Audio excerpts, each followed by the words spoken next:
This video is for you if you want to find your purpose. Have you found your purpose? I actually wish this was a live and I could see the comments live. Have you found your purpose? Do you know what it is? Are you living it? If you have, what's holding you from living it? So today we're talking about the purpose and the 3 steps to finding it if you have not already done so.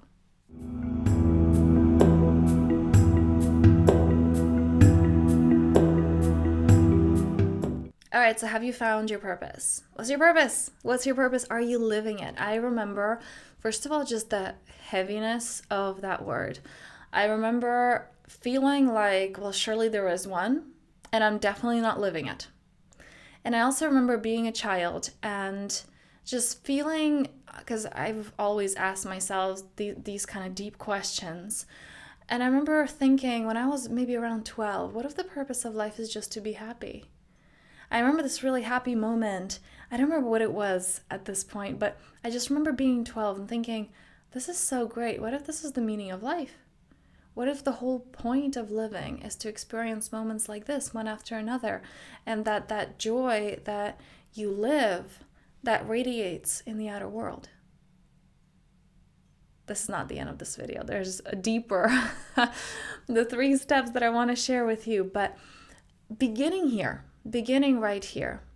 First of all, just being in that level of what if your purpose is to be as happy as you can possibly be? Have you lived that today? Have you embodied that today? Have you embodied that bliss, that joy, that happiness? Are you living it? Let's go into the 3 steps, okay? So for those who haven't found their purpose, because this is specific to you. Yes, I believe that we all came here to embody that, to create that ripple effect, to put that energy out into the world, into the universe, because that creates this alignment. These are more esoteric topics. It creates a ripple effect in the universe when we're living our bliss, when we're living our joy, when we're in that frequency of love. However, we are multidimensional beings. So there are several dimensions of you, and you came here with a specific purpose, with a specific, I don't want to say job because that's very egoic. And okay, look, again, we're multidimensional beings, and there is an ego that's there. Well, what is my purpose in the sense of what did I come here to accomplish in this shadow masculine kind of way? What is the end result, And opening up to the idea that your essence is not linear, that there's no beginning and end, there's no end result. So, like I said, there are several dimensions of you. And on that egoic level, the part of you that has particular wants and likes and dislikes, and that part of you, it's like a particular filter that God Life Source Consciousness moves through. And it is your purpose to express this in a particular way. It may be helping others in a particular way. It may be sharing a message. It may be teaching. It may be just sharing your music or your art. We all have a purpose, and it's very specific to each individual. Okay? Just like no eyes or fingerprints are the same. It's the same with that purpose on that level. It's like, yes, you are you're here to embody love, and you are love, you are joy, you are that frequency. And on another dimension, there's something that is very particular about you, okay? And how is it that you can show up and share your gifts? So the 3 steps to discovering your purpose. Number 1, this is a fun one. You get to remember what you used to be like in your childhood. What were those patterns? What did you love doing? Because honestly, kids know. You may not have this clear vision as an adult. This is exactly what I came here for, and this is what my purpose, and this is how I have to put it into action. But there was definitely this calling towards some things. I know that for me, looking back, I was always into from a young age, I was into numerology. I remember being this really cute 9-year-old, and when we would have guests, I was like, "Do you want me to do your chart?" And I was just gobbling up all these books. I remember the puzzles the jigsaw puzzles that I would pick out in the store had some Egyptian gods or goddesses on them. I wanted to be a teacher from a young age. I remember later on in grade 6, I was writing a story. We had to write a story of several pages, and it was about witches and wizards and that whole the mystical aspect of the world. When I was 13, a friend of mine found a witchcraft store, and we were getting books from there. So it was always about clairvoyancy, about the mystical, the occult, about seeing the unseen and knowing the unknown. So this has been also, my mother didn't plan for it to happen that way, but because we moved to Belgium, and there happened to be the school that I was put into that she decided to go into because there was no better option, was a Catholic school that was really around Christianity, like Catholicism, but really teaching in this very warm and loving way about Jesus and about God. And so there was always some connection to something greater, to something deeper. And even though I've rejected that at some point, first of all, at the age of 9, because just my clairvoyancy, I didn't like the way it was being used by people, and I just shut that off. And then even though things were still pulling me in that direction, and I remember making my runes, even though I haven't used it since then, like for years, until 4 years ago. So there was always this, I'm drawn to it, but I don't actually believe that it's anything, like that I can make anything of it, so I'm just letting that go. So what are those things that seem so natural to you that you don't even, like, you think everybody's like that? Or you think it's just so normal, but you really get excited about it. You really get lit up by that. And I would love to hear what that is below. Let me know. I really wish I'd made this as live, because I want this back and forth with this topic. Right. So the first step is, what were those patterns when you were growing up? What did you love doing? What excited you? Number 2. How do you find your purpose? You find your purpose just like you want to see what those patterns used to be. Finding your purpose is following your bliss. And it may be so insignificant. Your bliss may be going out for a walk. It may be watching a particular film that just speaks to you. It may be cooking. Maybe you've never tried cooking, or maybe you love cooking. And it may be those insignificant things that will then, it's like, just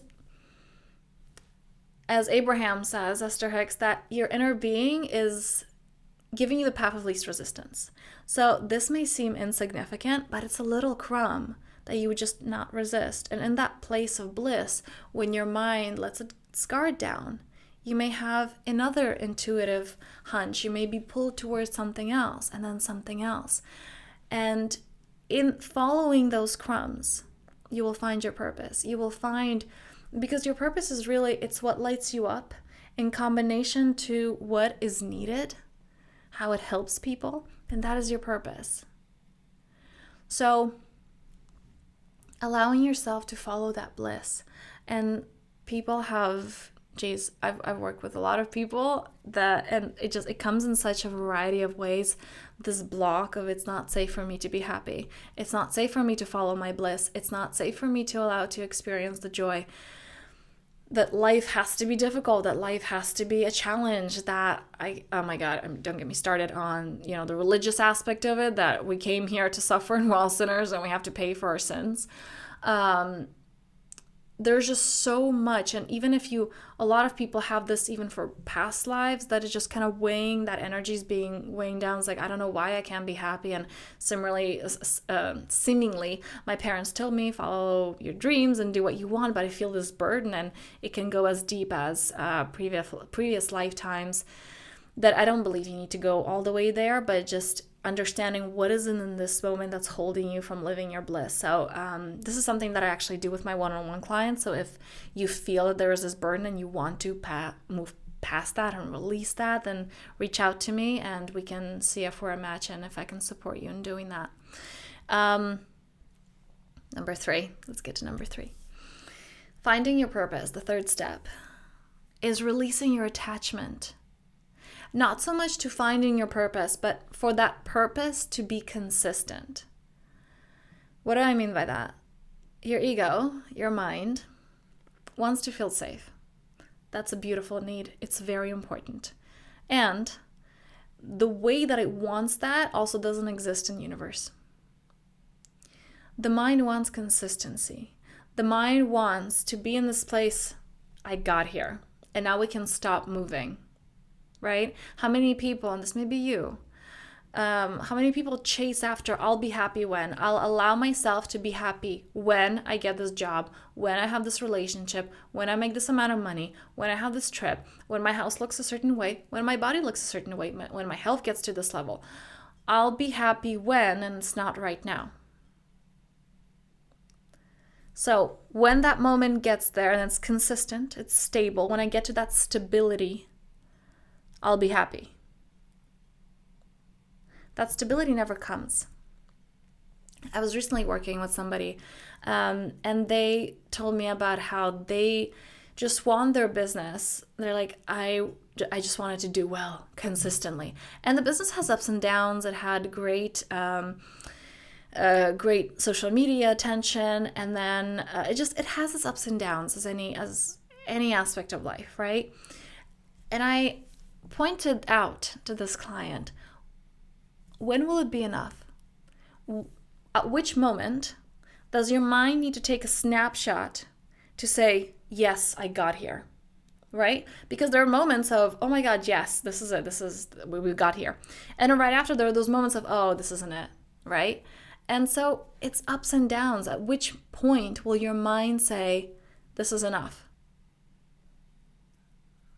There is no consistency. There is no consistency in the universe. And I'm so sorry to say this because this hurts. I remember when my guidance first really communicated this to me, and just living that on an experiential level, this is heartbreaking.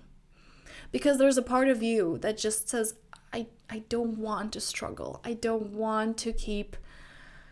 and I'm really feeling this right now experientially from so many clients. I remember myself being on this journey of just, but I don't want to struggle anymore. I want it to be done. I want it to be in this place of, I crossed the finish line. Like I got there. All my work paid off and I'm there. Can I just be there? You're never going to get there. Because when we want something, we're at point A and we want to get to point B. By the time we're at point B, we want to get to point C. And that is life, and that's not bad. That's life, that's expansion, that's what you came here for. So the third step is releasing your attachment to, I found my purpose, this is what it is. Can you allow it to evolve? Can you allow it to expand? Understanding that your purpose is not constant, it's expanding. That maybe you are called to share your gifts through your music or through your art.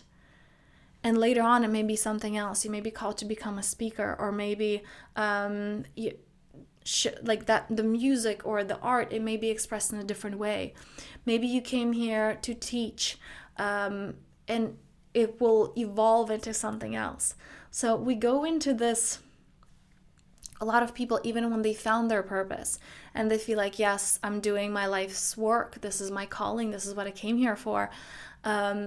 They still get in this, is this all there is? Or because the mind is so attached to, I found it, I got to hold on to it, we hold ourselves back from that expansion. Now, this may be so far off for you if you're there like, I haven't even found my purpose to begin with, okay? But this is important to keep in mind from the beginning. Because if we're chasing that, I'll be happy when I find my purpose. I'll be happy when I'm embodying it and I'm living it. Understanding that it's always evolving. That right now where you are, you're in that stage of evolving, of dancing with that energy, with your purpose. And that dance will continue. Even when you found it, even when you're living it, it will still evolve and that dance will still continue. So can you allow that? So on this note, let me actually recap the 3 steps to finding your purpose and to living it, to embodying it. Number 1, what were your patterns? Noticing those patterns from childhood. What lit you up? What were you excited about? Number 2 is actually following your bliss, trusting that life is guiding you, that you are here. You don't have to figure it all out on your own, that life is guiding you. Just follow those breadcrumbs. Number 3, letting go of that need for that purpose to be consistent and like, okay, I've got it and I figured it out. Understanding and loving the fact that you will never be in that I'm there place, and that it's ever evolving and growing, and that is the joy of it. That is the goodness of it. That's the juice of it. All right. So on this note, again, if this is something that you want to go deeper in, living it, embodying it, this is what I do with my one-on-one clients. This is also what we tune into in the Powerful Self Monthly membership. If you're interested, you can check out the link below. And I thank you for watching. Until next time.